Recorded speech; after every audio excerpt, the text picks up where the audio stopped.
इस वीडियो में हम चर्चा करेंगे कि इल्तुतमिश को दिल्ली सल्तनत का वास्तविक संस्थापक कहना कहाँ तक उचित है और इल्तुतमिश की उपलब्धियों का मूल्यांकन करते हुए हम इसके ऊपर चर्चा करेंगे। जब इल्तुतमिश गद्दी पर बैठा तो दिल्ली सल्तनत के सामने अनेक प्रकार की समस्याएं थी। जैसे उत्तरी भारत के राजपूत राज्य एक एक करके स्वतंत्र हो गए थे। मोहम्मद गौरी के दो दास ताजुद्दीन यल्दौज और नासिरुद्दीन कुबाचा इल्तुतमिश की स्थिति को चुनौती दे रहे थे। वो उसकी स्वतंत्र सत्ता को मानने के लिए तैयार नहीं थे। नवविजित भारतीय क्षेत्रों को प्रशासनिक दृष्टि से संगठित नहीं किया गया था, यानी कि अभी दिल्ली सल्तनत की स्थापना हुई ही थी। कोई लंबे समय तक कुतुबुद्दीन ऐबक शासन नहीं कर पाया, जिस वजह से वो प्रशासनिक दृष्टि से उसको संगठित नहीं कर पाया था और प्रशासनिक दृष्टि से अभी भी ढांचा ढीला ढाला ही था। भारत पर मंगोल आक्रमण का खतरा मंडरा रहा था और साथ ही साथ बंगाल के गवर्नर अली मर्दान खान ने सल्तनत के खिलाफ विद्रोह कर दिया था। तो जब गद्दी पर बैठता है इल्तुतमिश 1211 में, जब वो गद्दी पर आया, उसके बाद में ये अलग अलग समस्याएं उसके सामने मुंह बाए खड़ी थी।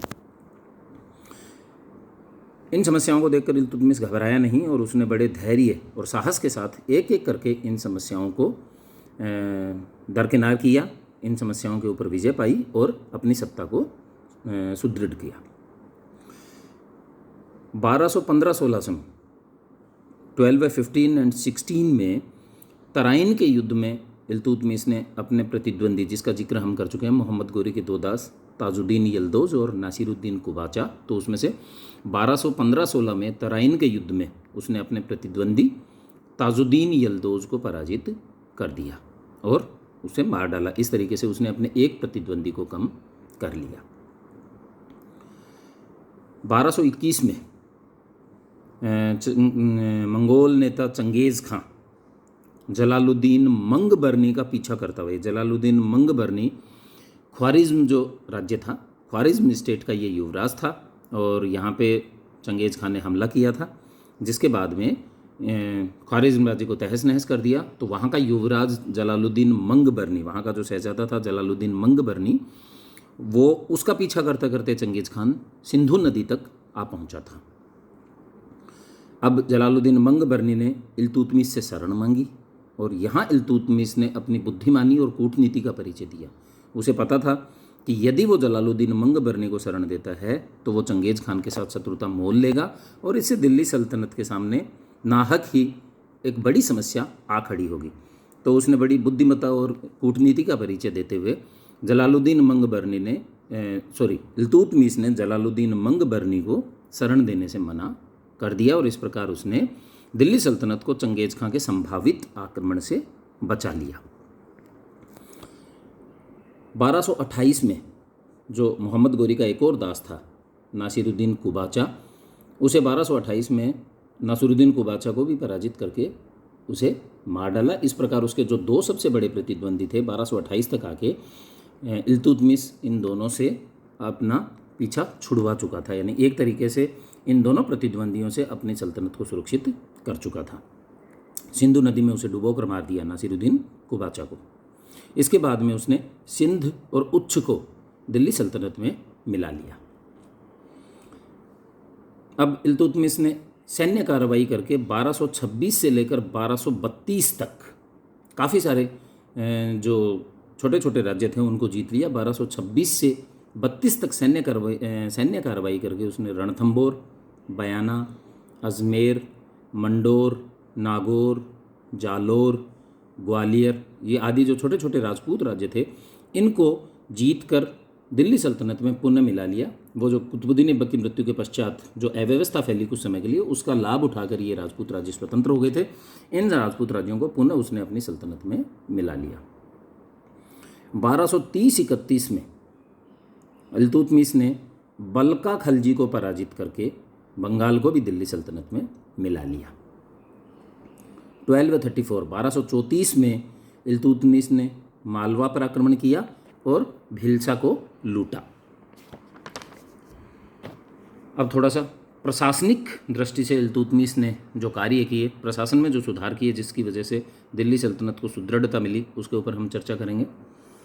इल्तुतमिश ने प्रशासनिक सुविधा की दृष्टि से मुल्तान से लेकर, वर्तमान में पाकिस्तान में पड़ता है मुल्तान, मुल्तान से लेकर लखनौती तक के क्षेत्र को, उधर बंगाल में लखनौती, तो मुल्तान से लेकर लखनौती तक का जो संपूर्ण सल्तनत का जो इलाका जो उसके अधिकार में था, उसने इस सारे क्षेत्र को इक्ताओं में विभाजित कर दिया और यहाँ प्रशासन चलाने के लिए अपने विश्वास पात्र तुर्की अधिकारियों को गवर्नर नियुक्त किया गया, जिन्हें इक्तेदार, मुक्ता अथवा वली कहा जाता था।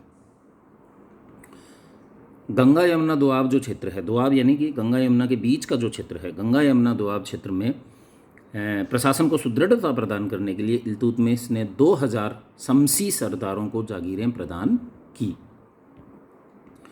इल्तुतमिश ने प्रशासन में रोक और संतुलन की नीति अपनाते हुए तुर्कों के साथ साथ ताजिकों को भी महत्वपूर्ण पद प्रदान किए। ये ताजिक जो हैं ये भी विदेशी अमीर थे, लेकिन गैर तुर्क विदेशी अमीर थे।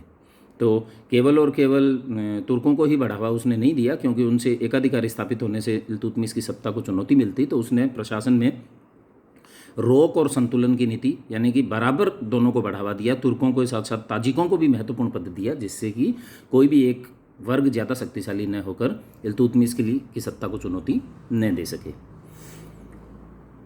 इल्तुतमिश ने अपने विश्वास पात्र तुर्की दासों का एक दल गठित किया, जिसे जियाउद्दीन बर्नी ने अपनी प्रसिद्ध पुस्तक तुर्कान चिहलगानी में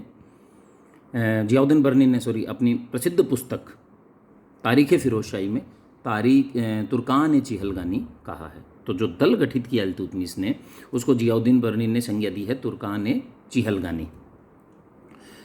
इल्तुतमिश ने दिल्ली सल्तनत की जो मुद्रा प्रणाली थी उसका पुनर्गठन भी किया, और इस मुद्रा प्रणाली के पुनर्गठन के तहत उसने 2 नए सिक्के जारी किए, टंका और जीतल।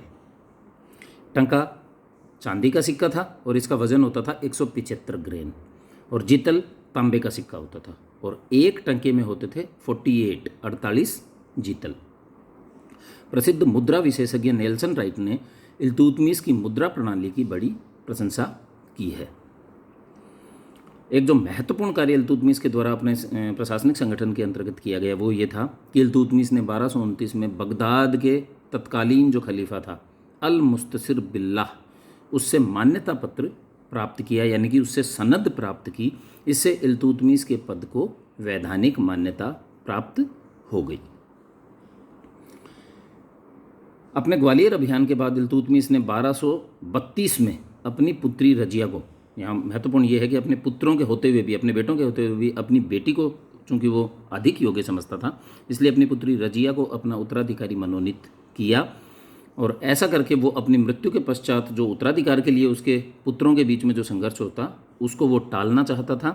इस प्रकार इल्तुतमिश ने दिल्ली सल्तनत को पूर्णतः व्यवस्थित और संगठित किया, और इसी आधार पर आरपी त्रिपाठी और वुल्जले हेग, इतिहासकार आरपी त्रिपाठी और वुल्जले हेग ने इल्तुतमिश को दिल्ली सल्तनत का वास्तविक संस्थापक कहा है।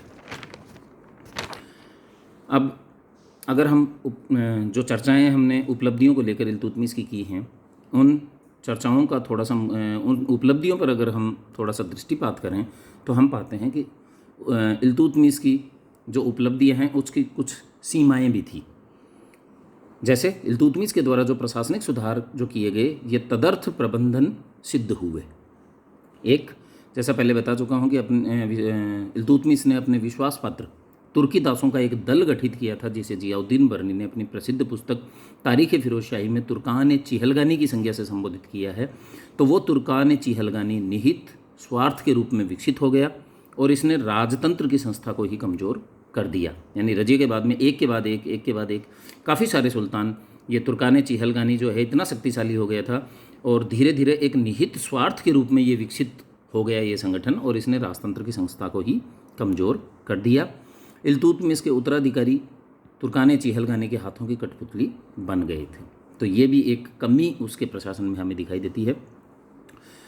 दूसरी जो कमी है वो है कि इल्तुतमिश राज्य को एक शक्तिशाली सैन्य तंत्र का आधार नहीं दे सका। तीसरी जो कमी हम कह सकते हैं कि उसने मुस्लिम कुलीन वर्ग को भूमि से जोड़कर कुलीन वर्ग की महत्वाकांक्षा को जागृत कर दिया, क्योंकि हम जिक्र कर चुके हैं कि गंगा यमुना दोआब में उसने 200 शमसी सरदारों को जागीरें प्रदान करके, क्योंकि प्रशासन को संगठित करना था, वहाँ बसाया। और इसी प्रकार उसने जब इक्ताओं में विभाजित करके वहाँ गवर्नर नियुक्त किए, मुक्ता, इक्तेदार मुक्ता या वली, तो ये है कि उसने उस समय के तत्कालीन जो कुलीन वर्ग था उसको भूमि के साथ में जोड़ के और कुलीन वर्ग की महत्वाकांक्षाओं को जागृत उसने कर दिया। लेकिन इन सब सीमाओं के बावजूद इल्तुतमिश ने ही दिल्ली सल्तनत की आधारशिला रखी तथा इल्तुतमिश ने ही बलबन के कठोर शासन तथा अलाउद्दीन खिलजी की साम्राज्यवादी आकांक्षा का आधार निर्मित कर दिया। अतः हम कह सकते हैं कि इल्तुतमिश ही वास्तव में दिल्ली सल्तनत का वास्तविक संस्थापक था।